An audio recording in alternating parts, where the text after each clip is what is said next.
Hey guys, it's the next night and I've been slogging away on this Sentinel chassis some more. It's been kind of a pain because the Sentinel 430 is not a very well known or documented set.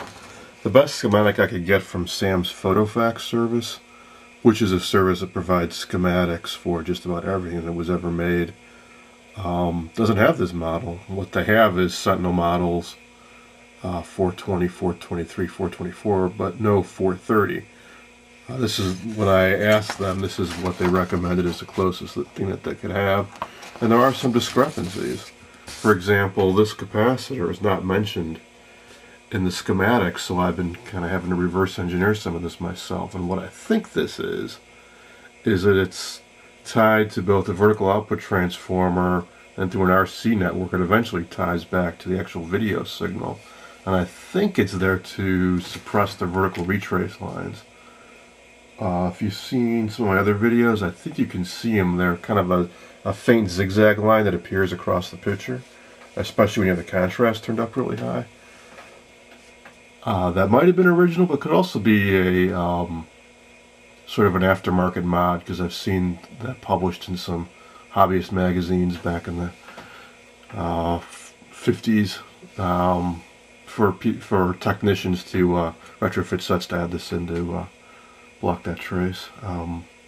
Something else that was interesting is that this glob of 4 resistors is actually the factory setup. I can think of one reason why you would legitimately do that. I've seen it a lot in electrostatic sets because resistors do actually have a voltage rating. You can only put so many volts across the terminals of a resistor before it's going to start arcing over or starting to break down the actual resistor. It's usually like 400 to 600 volts, maybe 800 volts. So say you got 1,000 volts across these 2 points, one resistor isn't going to hack it, so you break it up into 2. And a reason you might double up parallel-wise is to distribute more of the heat if there's a lot of current running through here. In other words, to increase the wattage of it. So these 4 actually feed into this guy, which and so all this together is actually spec'd out on the schematic, believe it or not. So are a lot of these other things that I've found odd, which like having a resistor tied to one end of a capacitor like this. So what I had thought were crude repairs, I believe this is actually this is pretty much all original. So I guess that's just the way they built it at the Sentinel factory. Now, I still haven't got it to work, but I do have a lot of encouraging news. I measured out the flyback transformer, which is the bit that produces a high voltage and makes that high-pitched squeal that was in my last video. They do list resistance readings on here, and I checked it out, and they all are very close to those values, so the transformer is not burned open, and there probably aren't any major shorts in it, or otherwise the values would be much lower.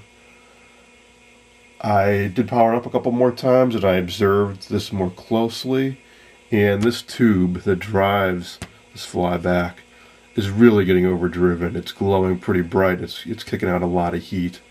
So there's got to be something around here. I've replaced most of the capacitors, but one that's left is this guy, and it's got appears to be a crack in it. So I'm willing to bet that can't be helping. If it's not that, I've replaced most of the other stuff up here. If it's not that, it could be one of these resistors is a little bit too low and it's letting too high of a drive voltage get through. Or maybe the signal from the horizontal oscillator, which is down here, is out of whack. But I've checked out all the parts around it. Turns out that these tubes, which I initially thought were resistors, are actually capacitors. They use these big ceramic tube capacitors for stability. Same with this silver mica guy here, and these generally don't go bad.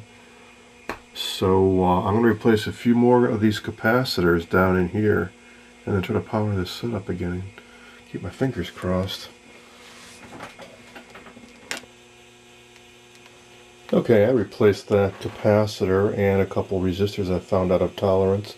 run the horizontal oscillator, and I've got some good news.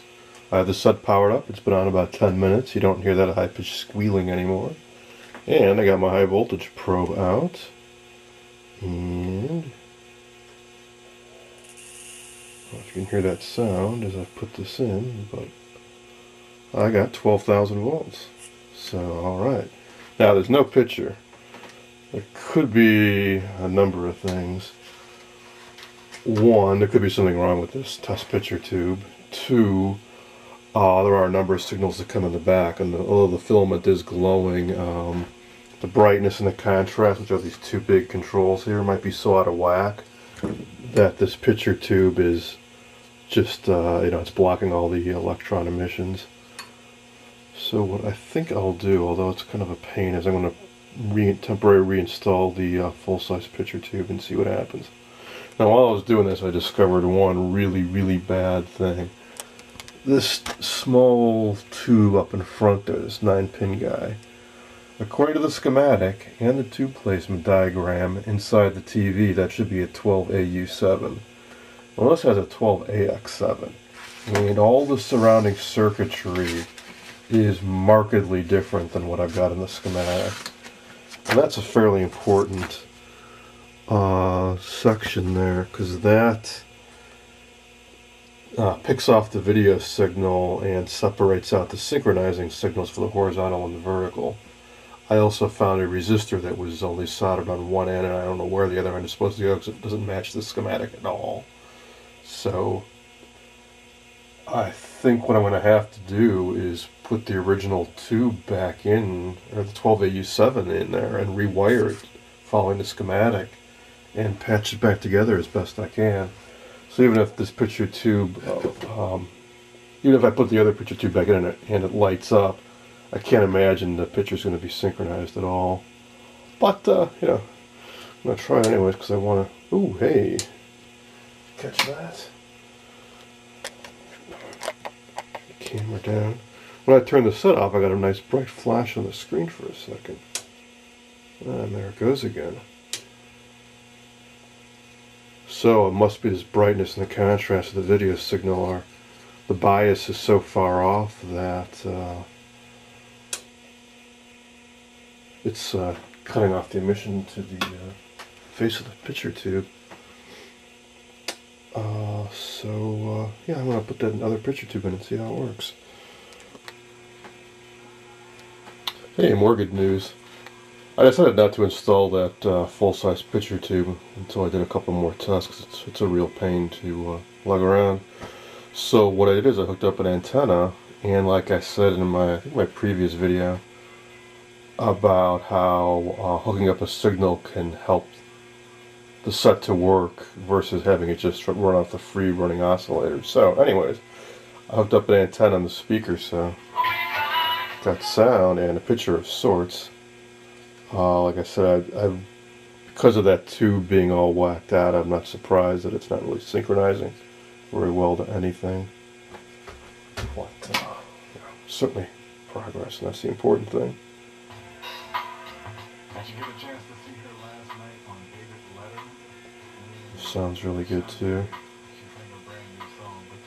And the brightness and contrast are responding, so I know those controls are good. And the test picture tube is working. Alright, so more steady progress. Alright. So if I sound kind of dead, but it is almost 4 in the morning, I'm really tired. So I'm going to call it quits for tonight, and I'll pick up again tomorrow.